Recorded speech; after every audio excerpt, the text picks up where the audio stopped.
মধ্যস্থভোগী syndicate সৃষ্টিকারীদেরকে প্রতিহত করতে হবে, বর্জন করতে হবে।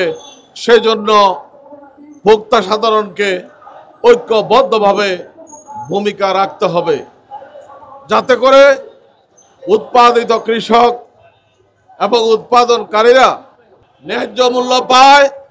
সেই জন্য সরকারকে উদ্যোগ নিতে হবে। দেশীয় পণ্য ব্যবহার করে হন ধন্য। কিন্তু আজকে ইতিমধ্যে আমাদের সভাপতির বক্তব্যে যেটা আপনারা জানতে পেরেছেন, এটাই ট্রুথ, এটাই সত্য। এখানে মধ্যস্থভোগী সিন্ডিকেট সৃষ্টি করে এই উৎপাদিত পণ্যকে ব্যাপক দাম বৃদ্ধি করে ভোক্তাদের কাছে পৌঁছানো হয় এবং এই সমস্ত উৎপাদিত পণ্যকে উদারজাত করে অনেক সময় কৃত্রিম সংকট সৃষ্টি করে ভোক্তাদের ক্রয় ক্ষমতার বাইরে নিয়ে যাওয়া হয়।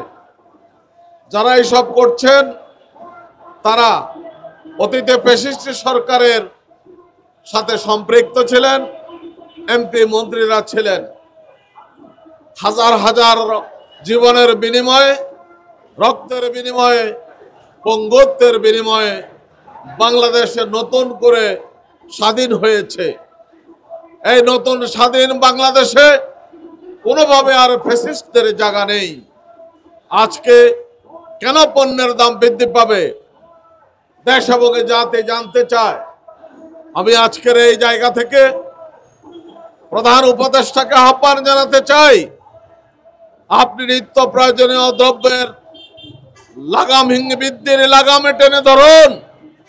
এই দেশের সাধারণ মানুষের পক্ষ অবলম্বন করুন।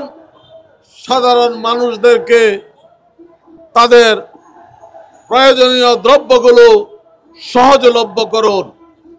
আমরা জানতে পারি যারা উৎপাদনকারী তারা ন্যায্য মূল্য পান না, তাদের উৎপাদিত দ্রব্যগুলো নষ্ট হয়ে যায়, পচে যায়।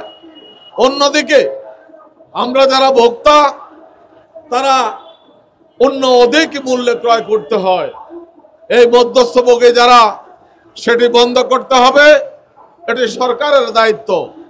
আমি আহ্বান জানাতে চাই, আজকে এই দেশ যে উন্নতি অগ্রগতির দিকে এগিয়ে যাচ্ছে, এই সময়ে এই মধ্যস্থভোগী সিন্ডিকেট সৃষ্টিকারীদেরকে প্রতিহত করতে হবে, বর্জন করতে হবে।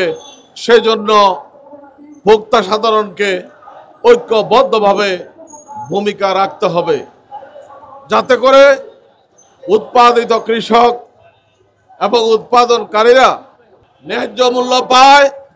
সেই জন্য সরকারকে উদ্যোগ নিতে হবে। প্রয়োজনে সরকারের পক্ষ থেকে এই উৎপাদিত পণ্যগুলো কিনে বাজারজাত করতে হবে, ন্যায্য মূল্যে বিক্রির ব্যবস্থা নিতে হবে। তাতে করে ভোক্তাদের স্বার্থ রক্ষা হবে, উৎপাদনকারীর স্বার্থ রক্ষা হবে, দেশ এগিয়ে যাবে। আমরা চাই এই নতুন বাংলাদেশে যাতে করে কোনো প্রকারের কোনো দুর্নীতিকারক, দুষ্কৃতিকারী, ষড়যন্ত্রকারী এই সরকারকে ব্যর্থ করার জন্য কোনো ধরনের সিন্ডিকেট সৃষ্টি করতে না পারে। সেজন্য সরকারের প্রতি আহ্বান জানাতে চাই, সকলে দ্বিধাদ্বন্দ্ব ভুলে গিয়ে দেশকে ভালোবাসুন, দেশের মানুষকে ভালোবাসুন, দেশকে এগিয়ে নিয়ে যাওয়ার জন্য পদক্ষেপ গ্রহণ করুন। যারা দুর্নীতিকারী, দুষ্কৃতিকারী, সিন্ডিকেট সৃষ্টিকারী তাদেরকে প্রতিহত করুন, আইনের আওতায় নিয়ে এসে শাস্তি দিন। তাহলে দেশ এবং জাতি বাঁচবে। আপনারা সকলেই আপনাদের অধিকারের জন্য মাঠে ময়দানে ভূমিকা রাখবেন। নিরপেক্ষ, সত্য প্রকাশে আপোষহীন।